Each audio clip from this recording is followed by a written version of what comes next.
Assalamualaikum warahmatullahi wabarakatuh. Di sebuah lembah subur yang dikelilingi oleh pegunungan tinggi nan hijau, hiduplah seorang pemuda miskin bernama Toba. Ia tinggal sendiri di sebuah gubuk kecil dekat sungai. Setiap hari, Toba mencari ikan untuk makan dan menjualnya di pasar. Hidupnya sederhana, penuh kerja keras, namun jauh dari kebahagiaan. Ia sering bermenung sendiri di pinggir sungai, memandangi arus air yang jernih, berharap suatu hari kehidupannya berubah. Suatu pagi, ketika kabut masih menyelimuti pepohonan, Toba pergi memancing lebih awal dari biasanya. Ia menuruni lereng lembah dan menyusuri tepi sungai yang dingin. Hari itu terasa berbeda. Air sungai tampak lebih jernih dan udara dipenuhi aroma tanah basah yang menenangkan. Setelah beberapa jam tanpa hasil, tiba-tiba pancingnya bergerak liar. Dengan penuh semangat, Toba menarik kailnya dan betapa terkejutnya ia saat melihat seekor ikan emas berkilauan yang belum pernah ia lihat seumur hidupnya. Ikan itu begitu indah. Sisiknya bersinar seperti emas yang memantulkan cahaya mentari pagi. Matanya jernih, seolah mengandung kehidupan.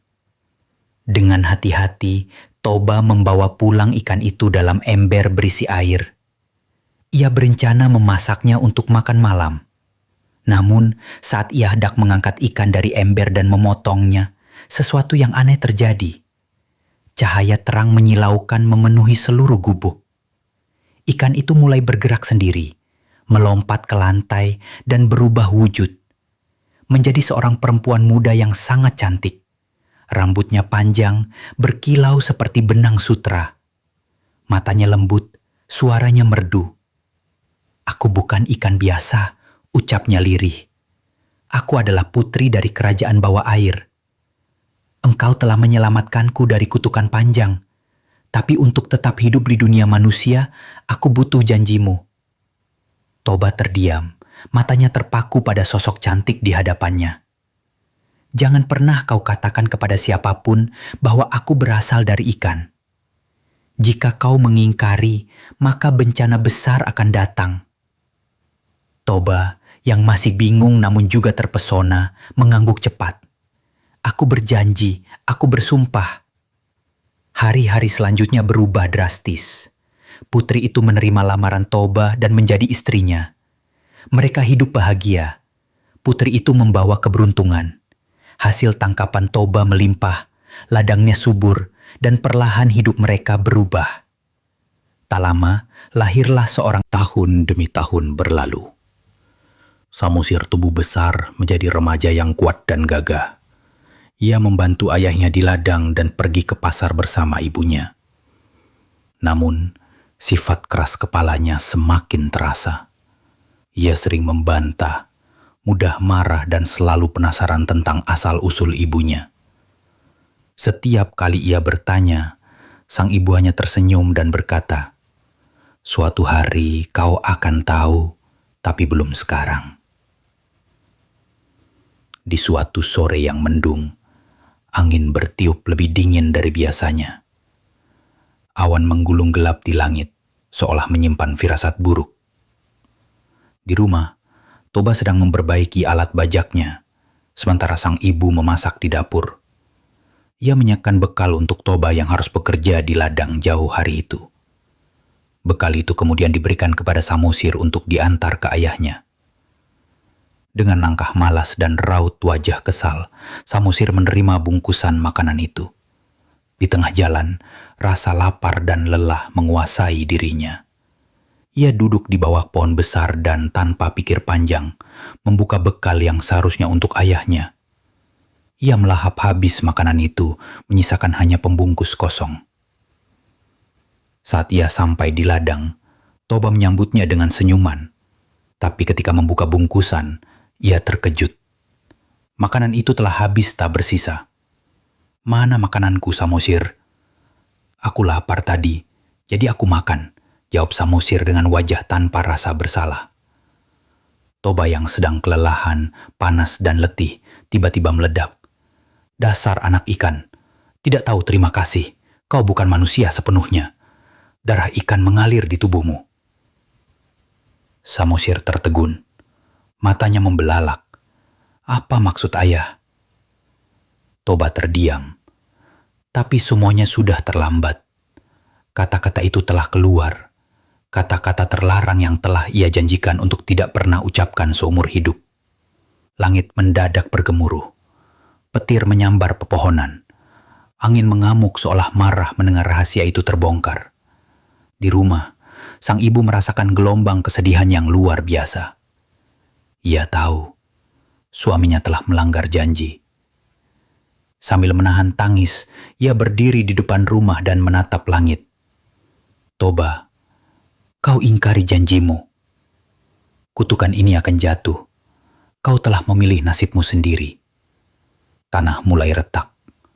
Dari dalam bumi, air menyembur deras ke segala penjuru.